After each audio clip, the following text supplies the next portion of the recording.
Guys, nandito kami ngayon sa lilip sa titira ng aking anak. Ayan. Ang ganda dito sa kanyang likod. Ayan, nandito siya sa second floor. Ito, labahan, lutuan doon. Kung gusto nilang maglaba, pwede dyan. Ayun, binubuksan yung bintana sa kwarto niya. Dito yung CR. Ay, may tao. Tapos, ito yung kwarto niya. Yan ang kanyang kwarto. Nalagay cabinet. Oh. Oh, nalagay na kong cabinet. Oh. Oh, yeah. Mayroong ganyan lang yung kanilang cabinet. Dito na lang yun din akong bed. Tapos dyan lang yung sa dito yung cabinet ay. Oh, pwede. Bago lang nila nilagay yan. Nasa labas yun pag niagyung pinarami siya nata. Yan, oh, nilagyan na. Lagyan mo na lang siya ng mga wallpaper siguro na. Ito? Oo, sa loob. Para yung mga gamit mo. Bilhin na lang ako ng mga box. Yan, meron siyang cabinet. Yan, may lutuan. Doon sa kabila, pwede yun sa labahan lang or dirty kitchen. Oh. Yan, guys. Ang rent nito ay 7,500. Oh, dito yan sa Mandawi. Tapos, ito naman, kasi dalawa sila nung kaibigan niya. Ayan, ito yung sa kanya. Sa kanyang friend. Ayan.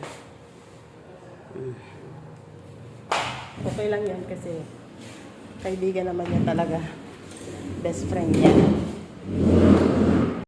Mga loves, ito napakaganda ng aking eyeglass na siyang nagpaganda sa aking face. Ang ganda-ganda naman ni Mami Inday, diba? Ito, kinuha namin dito. Kasama ko si Tony at saka si Isan. Cute!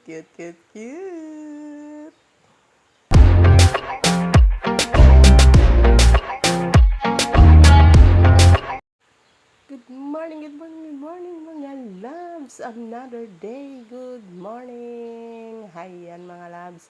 Papasok kami dito ngayon ng aking manugang na si Grace.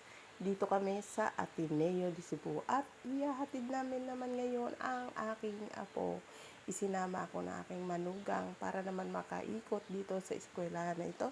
Matatagpuan ito sa Kanduman, Cebu. Guys, alam niyo, ang ganda pala ng view sa loob ng campus na ito. At napakalaki, napakaluwang talaga ng kanilang property. Ganda. Hindi lang ito. Ito yung building na itong merong sa gilid. Yan yung building ng senior high ng aking apo.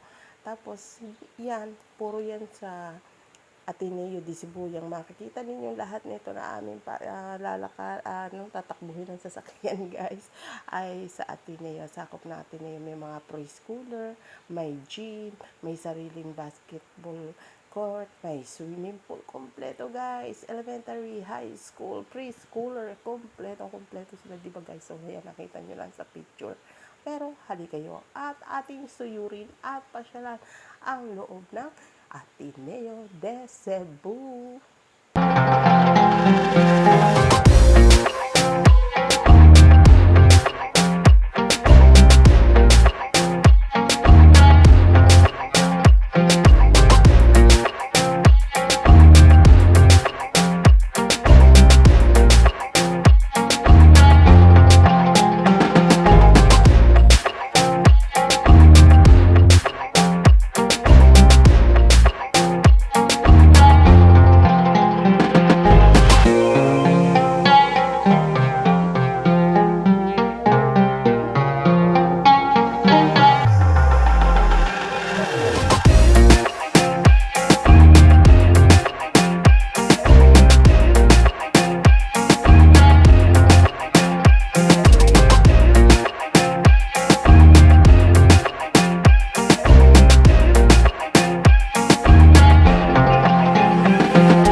lugar na ito, yung eskwelahan na 'to, para kang nagro-road trip sa isang lugar, guys.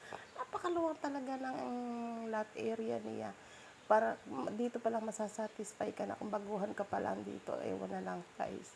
Ang lalaki pa ng kanilang mga building construction, and then ang linis-linis ng lugar, napakaayos, walang problema. At ang dami ditong mga yung mga security, yung mga enforcer, kumbaga parang enforcer, yung mga nagbabantay ba ng nagta-traffic, yung mga nagbabantay sa mga bata na tumatawid. Talagang ano la, kung medyo mahal-mahal ang tuition dito, worth na worth, guys. Kasi bukod sa education, sa quality ng kanilang education, syempre, guys, sa security ng mga bata. Ito, palabas ito doon sa gate. At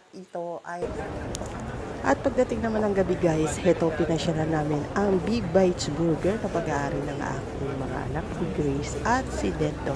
At may kantahan dito, may banda, masaya. At saka kahit bago lang nagbukas ang burger na ito, guys, nagpapasalamat kami dahil ang feedback ng mga tao ay maganda kumpara doon sa mga dating nag-manage ng burger shop na yan. Yan po ay pinalitan ng pangalan. Siyempre, iba na ang may-ari. So, Big Bites Burger. Punta na kayo dyan, guys, at i-enjoy!